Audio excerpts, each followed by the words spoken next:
Hello and welcome to Unearthed Financial. Today I'm going to take you through our foreign exchange recommendation report. Now, the foreign exchange is the currency market, and it's also known as the Forex. And this is my favorite market to trade. And the reason for this is that it just has so many benefits over the other markets, I believe anyway.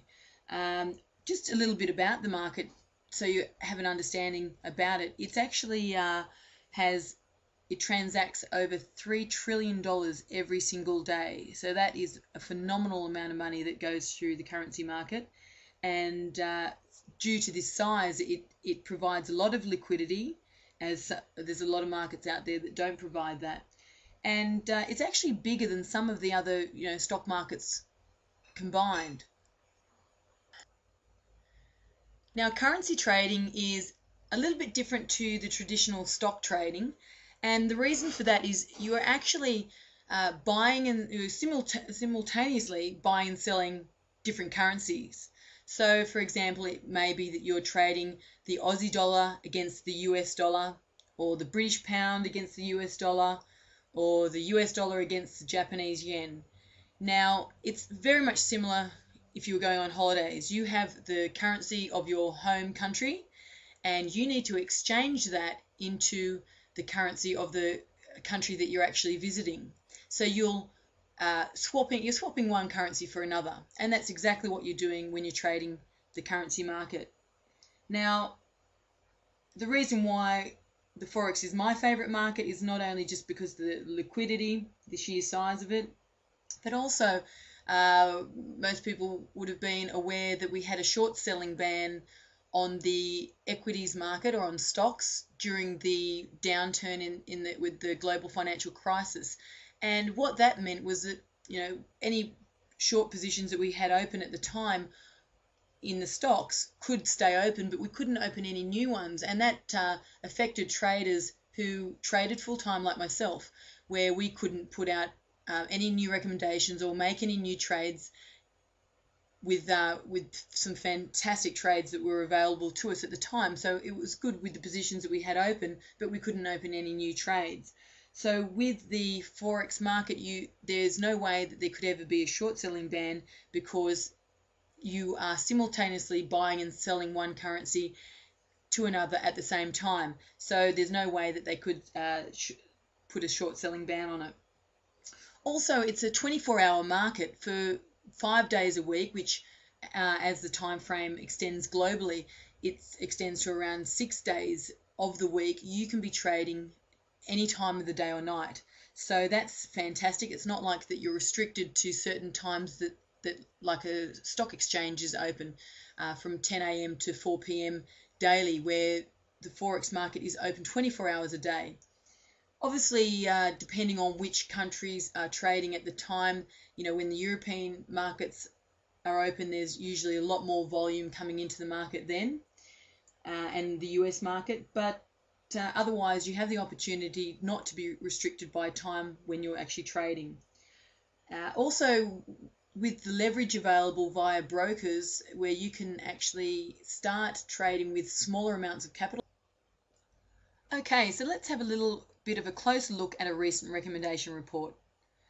We can see here that this is a current report. Well, not at the moment obviously, but at the time, that is for the week going forward. This is what the Sunday report will look like, that you will receive to your email every Sunday. And this would be Saturday's date to the following Saturday's date. So always make sure that that is current and that you're reading the right report and you haven't clicked on an old link or something like that. We have a small amount of commentary here saying, looking at the euro, US dollar, and the US dollar and the Swissy trades executed, and we're performing nicely. And we had a USD, a yen trade coming up for the currency pair of the USD JPY. Now, this is what the new trade recommendations look like. We try and keep them very simple and clear and concise and to the point. Now, there'll either only be one or two dates within this box here, and this is saying that you can enter into this market on either the 20th or the 21st December only. And this actually extends globally. So if you were living in Australia, you would actually be able to enter into that market up until 8 or 9 the following morning, depending on the actual daylight saving times.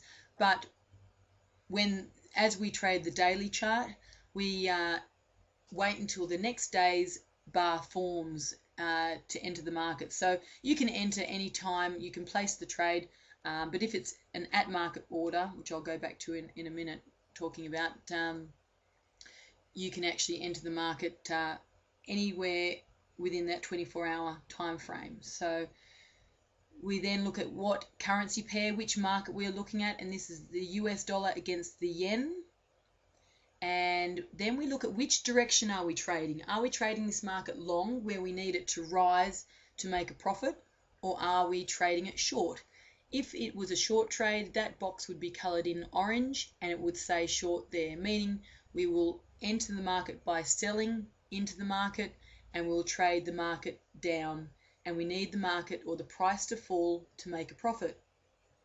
Now, seeing as though this is a long trade, we actually have an entry band here, meaning you can enter the market once and only if the market actually advances or rises up to 90.95 or 91.00.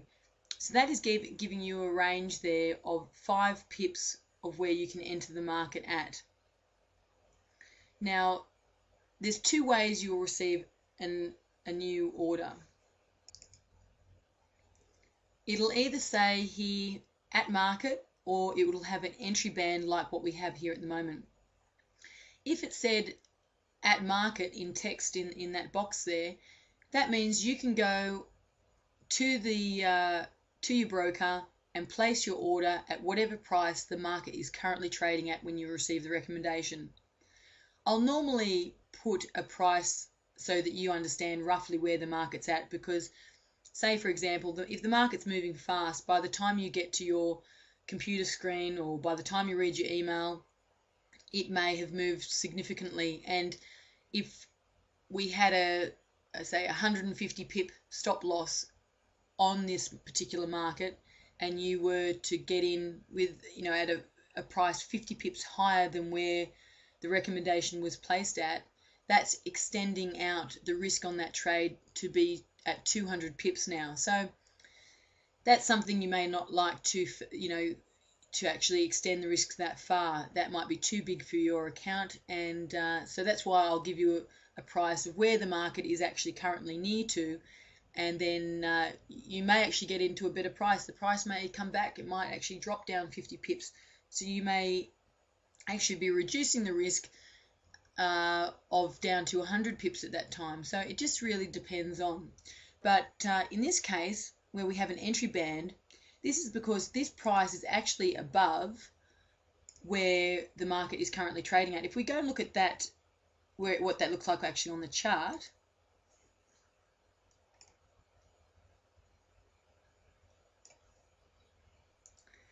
that was actually down here, the 21st or the 22nd. So this market, the entry price was actually just up here above this bar here, and we actually, at the time when the recommendation, so you see the close of the bar, at the time the recommendation went out, the market was down here somewhere. So we actually at the time never knew if the market would actually get up to our entry price up here at almost just at 90, 91, 90.95. So we weren't really too sure if the market was actually even going to get up at that high. So that's order, when you're placing it on your broker platform, is a buy stop order, and that means that the order will not execute unless, if and until it reaches that price. If the market was to reverse, you wouldn't have got into that trade, but as it did go into our favor, the market nicely, or the order opened, and we were in on this trade long, and we made a very nice profit. We exited up here somewhere.